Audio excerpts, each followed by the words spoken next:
Hello, and welcome to Afternoon Tea with Karen. We're going to have fun with documents and have a look at the Men's Health Strategy from the Australian Government. So we're on the Australian Government site, Department of Health and Aged Care, Men's Health Strategy. Oops, sorry, wobbly. So we're going to click on the National Men's Health Strategy to have a squiz at that. And if we have a look down here, organisations funded were Healthy Male, Australian Men's Health Forum, and Centre for Male Health, Western Sydney University. So those organisations will be, doing stuff. And it was last updated on the 8th of August, 2023. Oh, and sorry, they're also doing some research at the same time. So here we are, 2020 to 2030, National Men's Health Strategy.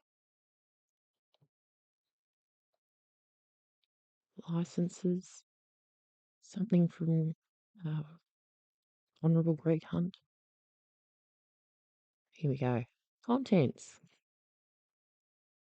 So my favourite ones are the executive summary and the strategic goals and actions. So I'm going to have a look at them. Make it bigger too. Right, executive summary. At the heart of the strategy are 3 core objectives and associated actions that are designed to drive meaningful progress towards its goals. So empower and support men and boys to optimise their own and each other's health and well-being, build the evidence base for improving men's health, strengthen the capacity of the health system to provide quality, appropriate care for men and boys.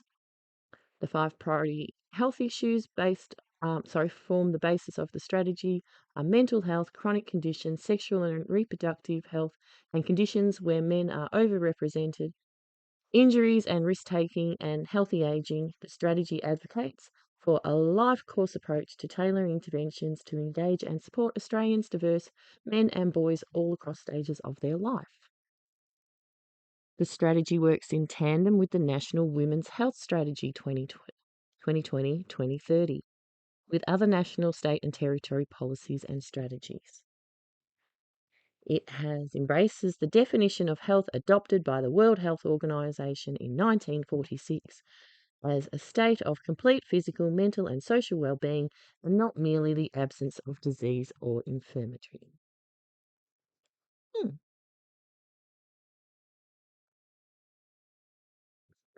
Providing a framework for gender-focused health. This strategy renews the nation's commitment to taking collective action to create a healthier future for men and boys.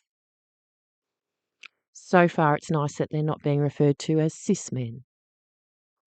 So objective 1, these are the things I just read out in the executive summary. So empower and support men and boys to optimise their own and each other's health. Okay, so the actions are about campaigning, making public awareness,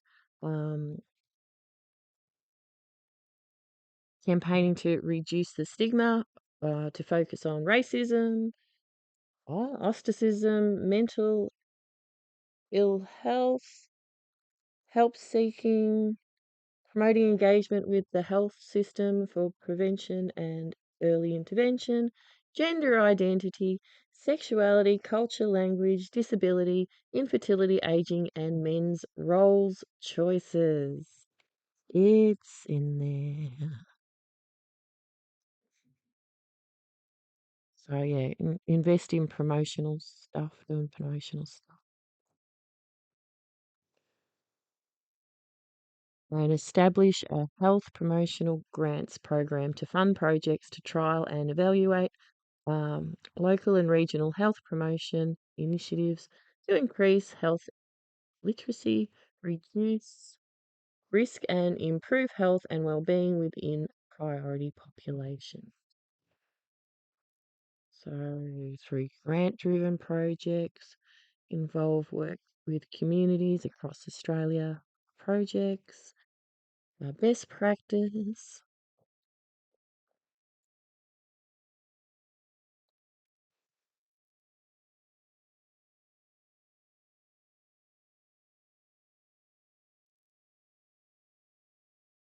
development cross-government, cross-portfolio and cross-sector partnerships to improve the health of men and boys. A lot of education and campaigning stuff so far. So we're only up to number 1, so here's 2.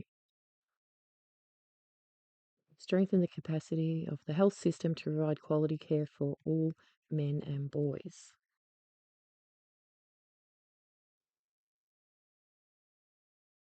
Improve, advocate, develop training modules. So there's a lot of studying, identifying gaps, reviewing evidence, developing consumer engagement plan.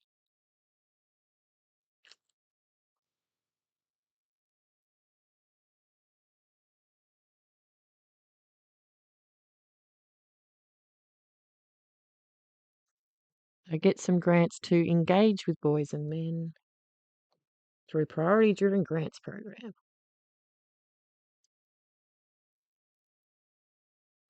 Doing a lot of study so far. More of that.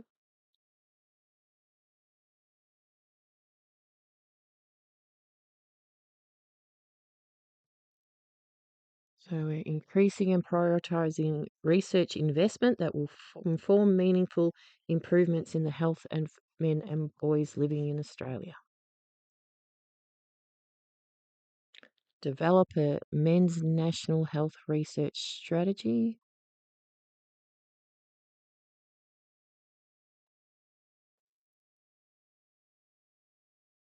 Still we're doing a lot of research. 3.3. Improve data availability. Okay. Sorry. Create standards, develop practical and rigorous evaluation frameworks, implement partnerships and engagement.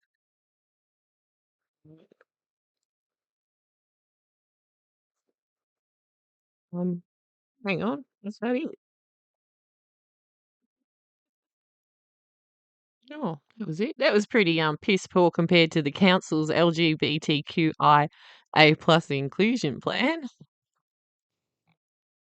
So implementation and partner engagement. So all levels of government need to apply a gender lens, engaging with and addressing the unique needs of men and boys to all dimensions of their work in policy development, delivering programs and services, and funding of initiatives to improve health and well-being in our local, state, territory, and national communities. So, yep, hang out with the health sector, other sectors, peak bodies, NGOs, and other professional association researchers, men and boys. Men and boys from diverse population groups have unique experiences of health and the health system, and they play a critical role in their own and each other's health and well-being. Men and boys should actively and meaningfully engage as partners in shaping and implementing the policies, priorities, programs, and services that emerge from within this strategy. So after they do all that research, where appropriate, contributions from the wider community, families, partners, and friends should also be sought and valued.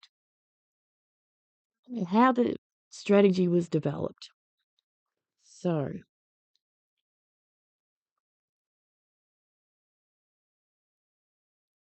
the latest evidence, they drew on input and opinions of leading health experts from across Australia and more broadly.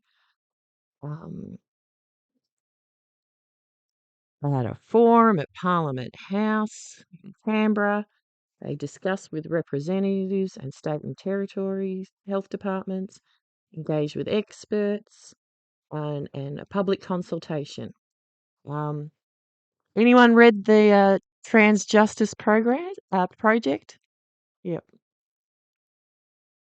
Even though this doesn't have a lot of substance to it, the development and the people that have looked into it come across as a lot more reputable, even though they might not really be, because I haven't gone and checked, but a lot more reputable than the Trans Justice Program, which is going to get used to put state and federal legislation regarding hate crimes in. So, anyway, and we'll check out their references as well.